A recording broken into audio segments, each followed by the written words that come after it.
जी बच्चों, जब हम परफेक्टली कंपेटिटिव मार्केट की बात करते हैं तो मैंने आपको उसकी कैरेक्टरिस्टिक्स बताई कि कैरेक्टरिस्टिक्स में लार्ज नंबर ऑफ बायर्स हो और लार्ज नंबर ऑफ सेलर हो, ट्रांसपोर्टेशन कॉस्ट को मिनिमम रखें, perfect mobility of all factor of production that is land, labour, capital and organisation हो, जो कि प्रैक्टिकली उसमें लैंड का मोबिलिटी पॉसिबल नहीं है, इसलिए आम जिंदगी में परफेक्ट कंपटीशन की तमाम कैरेक्टरिस्टिक्स पूरी होती नजर नहीं आती।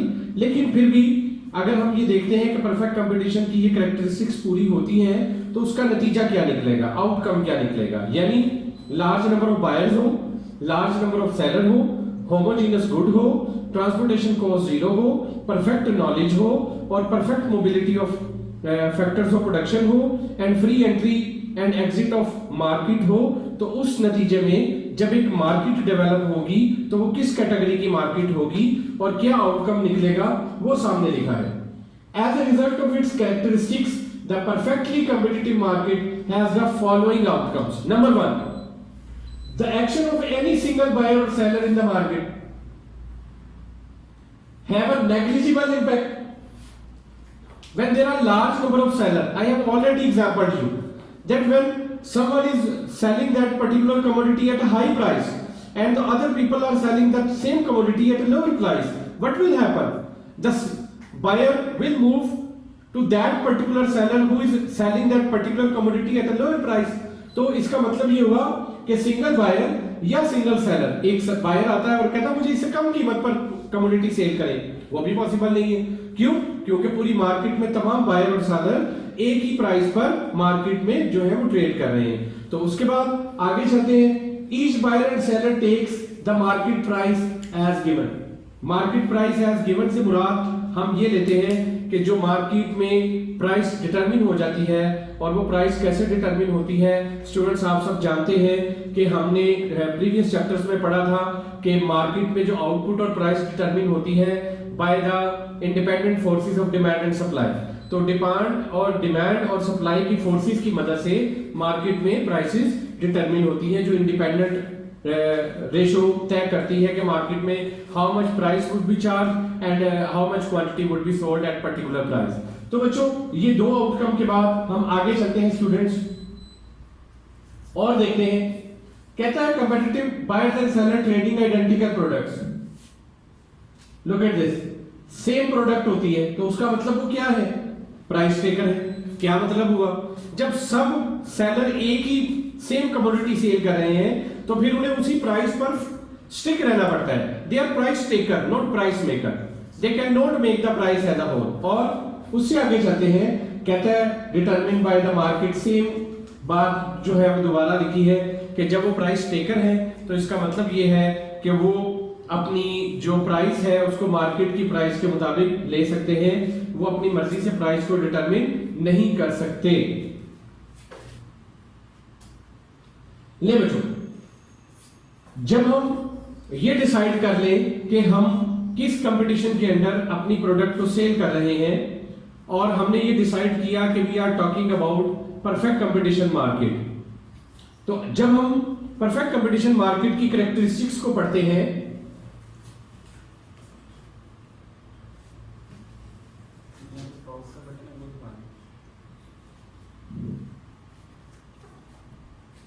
जब बात आती है परफेक्ट कंपटीशन मार्केट की और हमें उसके मुख्तलिफ एंगल्स को देखने की, तो सबसे पहले जब ये डिसाइड हो गया कि we people are or you seller as a seller working under perfect competition, how will you calculate your revenue?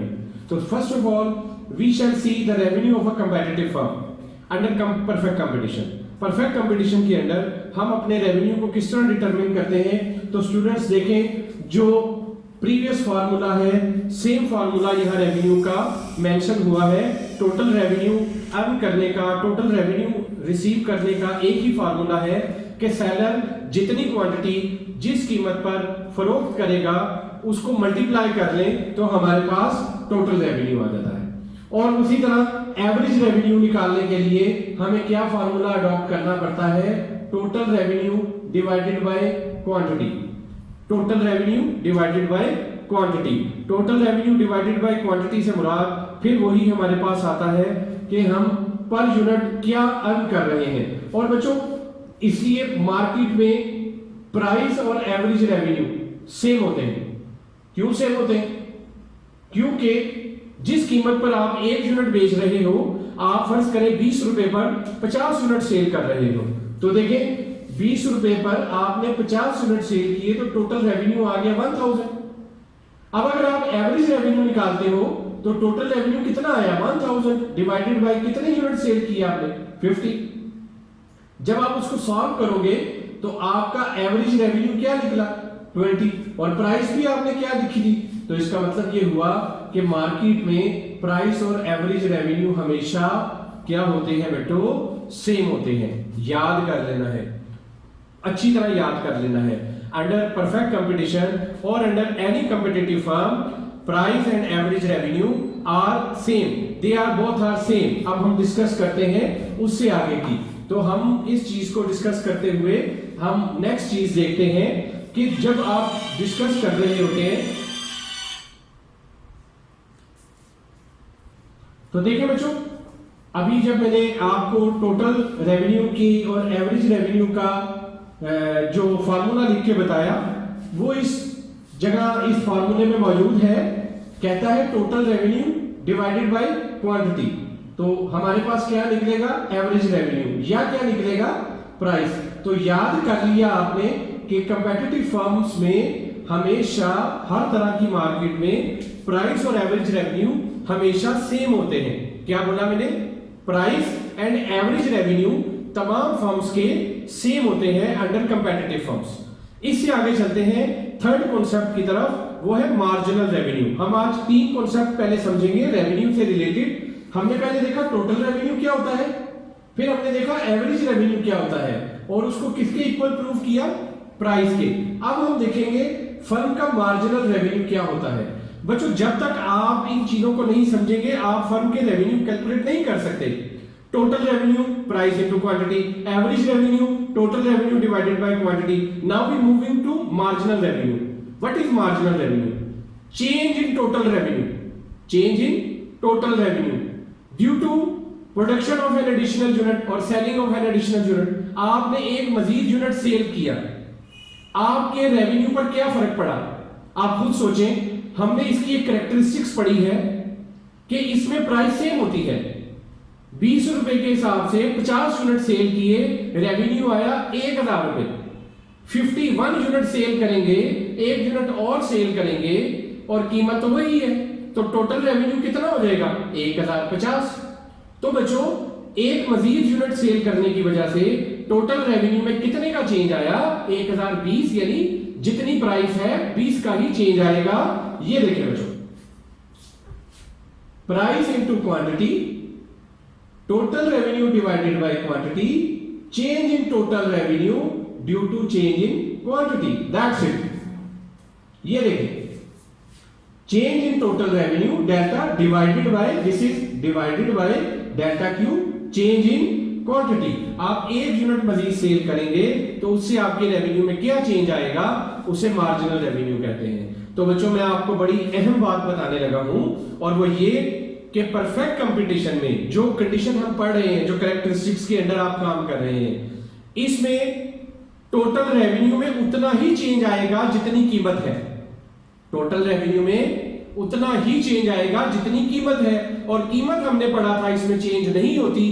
तो हर बार अगर कीमत फिक्स है तो रेवेन्यू में भी उतना ही चेंज आएगा। मसलन 1 यूनिट सेल किया 20 रुपए, 2 यूनिट सेल किए, टोटल कितने कमा देंगे? 20 रुपए के हिसाब से 40 रुपए। ये देखिए, प्राइस है 20, 1 यूनिट सेल करिए किया आपने तो आपका टोटल रेवेन्यू हो गया 20। आपने 20 रुपए पर 2 यूनिट सेल किए, आपका टोटल रेवेन्यू कितना हो गया? 40। तो रेवेन्यू में कितने का चेंज आ रहा है? 40 और 20 में बेटे कितने का चेंज आ रहा है? 20 का। प्राइस भी क्या थी? 20। तो यहां से मैंने आपको एक और बहुत इंपॉर्टेंट बात बताई।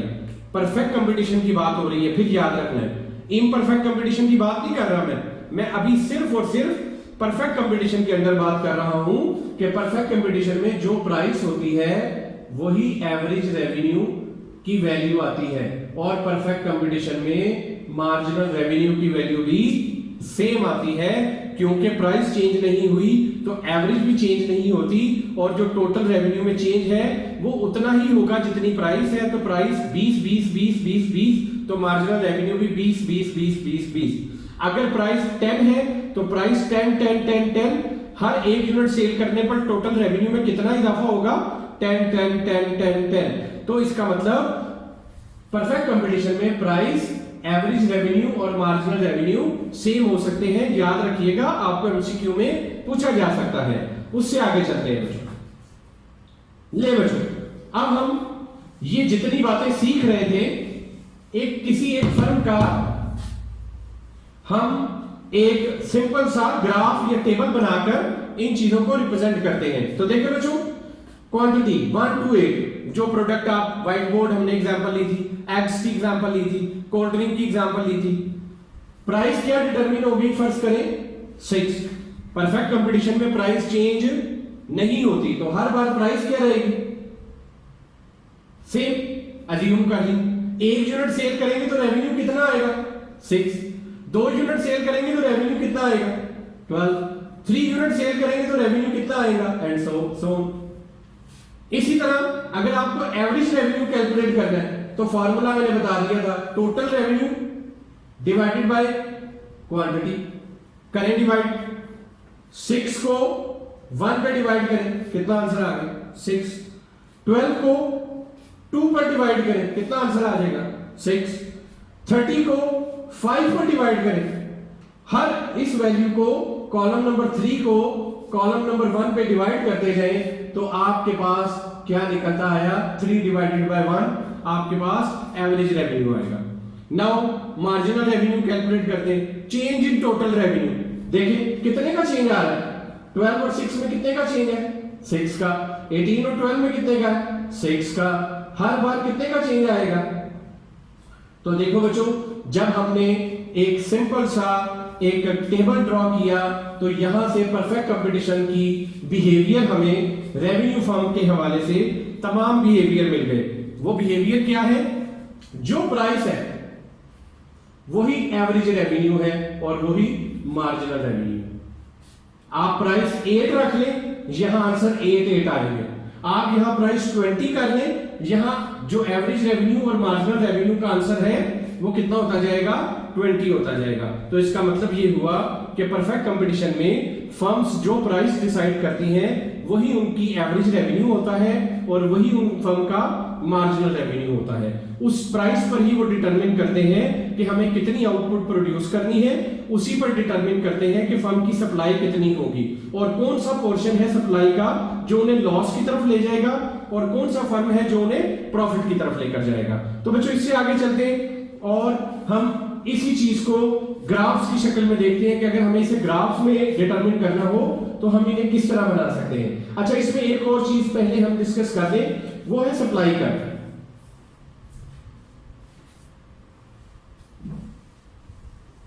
लुक एट दिस, बड़ी इंपॉर्टेंट इंफॉर्मेशन लिखी है मैंने आप बच्चों के लिए। कहता है the goal of competitive firm is to maximise profit. ये बात आपने याद रखनी कि हर फर्म का जो अचीविंग गोल है वो क्या है? अपने प्रॉफिट को मैक्सिमाइज करना।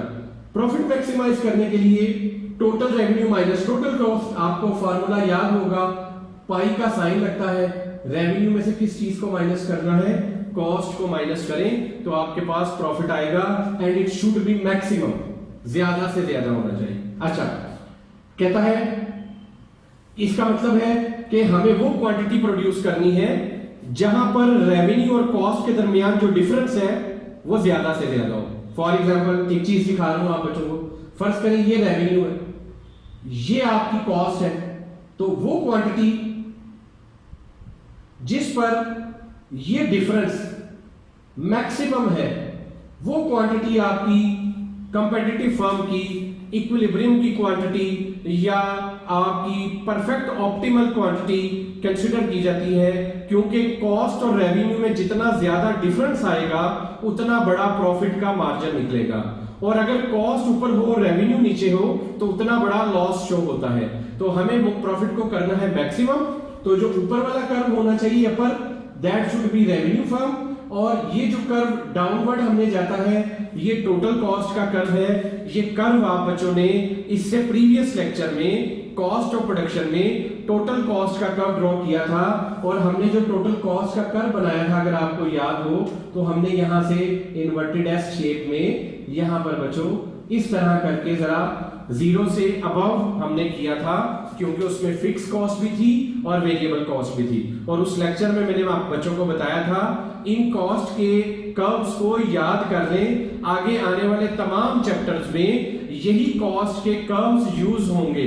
तो देखें बच्चों अभी टोटल कॉस्ट आई है, फिर एवरेज कॉस्ट, मार्जिनल कॉस्ट, तमाम कर्व्स वही वाले यूज होंगे जो आपने पिछले लेक्चर में इस्तेमाल किए हैं। और चैप्टर नंबर 14 में और आने वाले 3 नेक्स्ट चैप्टर्स में भी सेम कर्व्स बच्चों जो हैं वो यूटिलाइज होने हैं। तो इस टॉपिक को सीखने से पहले आप बच्चे 5 से 10 मिनट लगाकर टोटल कॉस्ट, एवरेज कॉस्ट और मार्जिनल कॉस्ट को भी रिवाइज करेंगे। ले बच्चों आगे चलते हैं।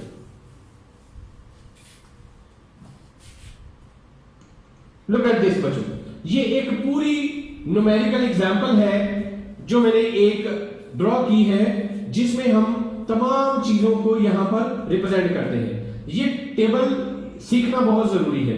इसमें आप उन तमाम चीजों को देखेंगे जो यहां पर रेवेन्यू को मैक्सिमम करेगी और वो स्टेज भी ढूंढेंगे, वो आउटपुट भी फाइंड करेंगे जिस पर हमारा रेवेन्यू मैक्सिमम होगा। लुक एट दिस, कहता है ये हमारी क्वांटिटी है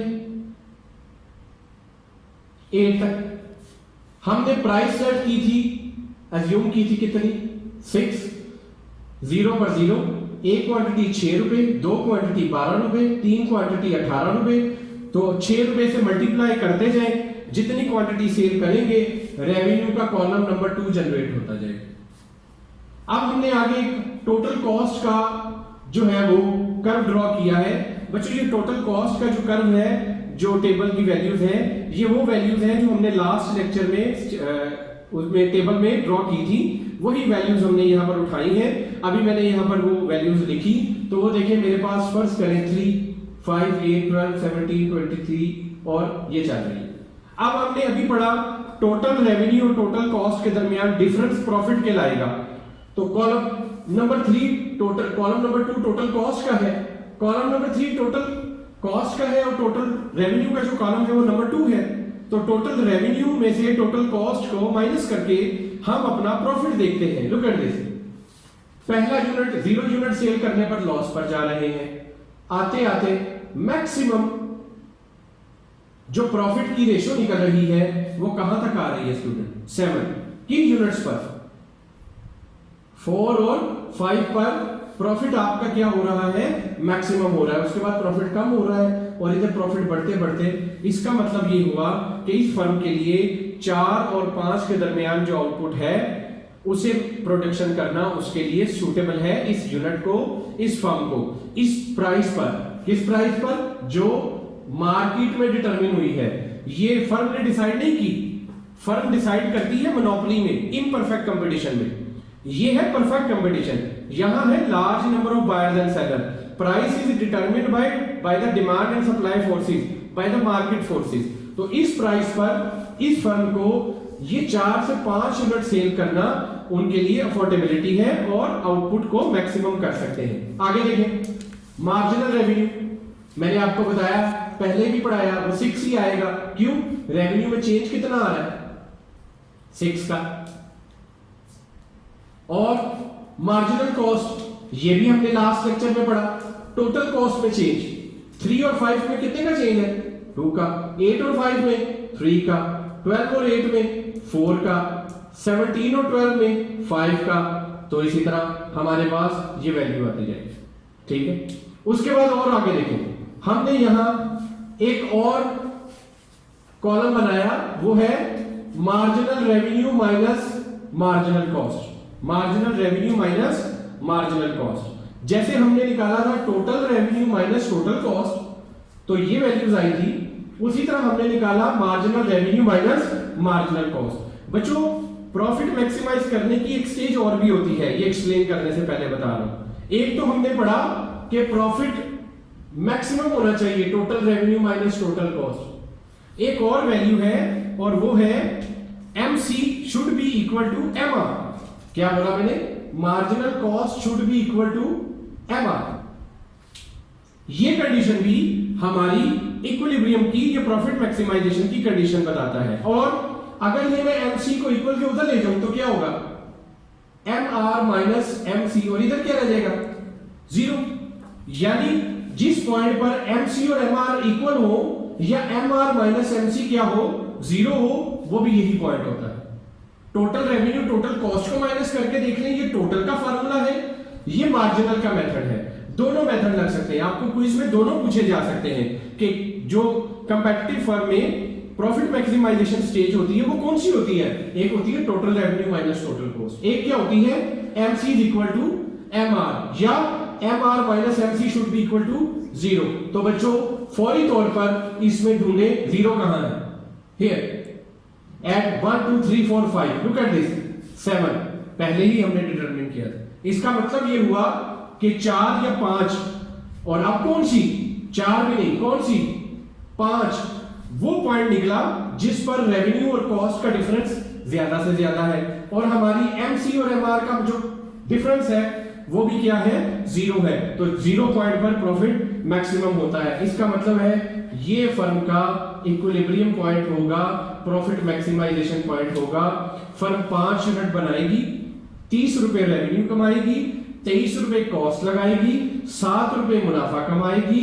इस पर फर्म का जो पर यूनिट मार्जिनल रेवेन्यू है वो 6 है, एवरेज रेवेन्यू भी 6 है, और MC और MR का जो डिफरेंस है वो 0 है। दोनों को जब माइनस किया तो यहां पर प्रॉफिट मैक्सिमाइजेशन होगी, फर्म इक्विलिब्रियम में होगा, फर्म की आउटपुट मैक्सिमम होगी। तो उम्मीद करता हूं बच्चों ये जो चीजें हैं ये अभी आपको बहुत सारी समझ आई होंगी।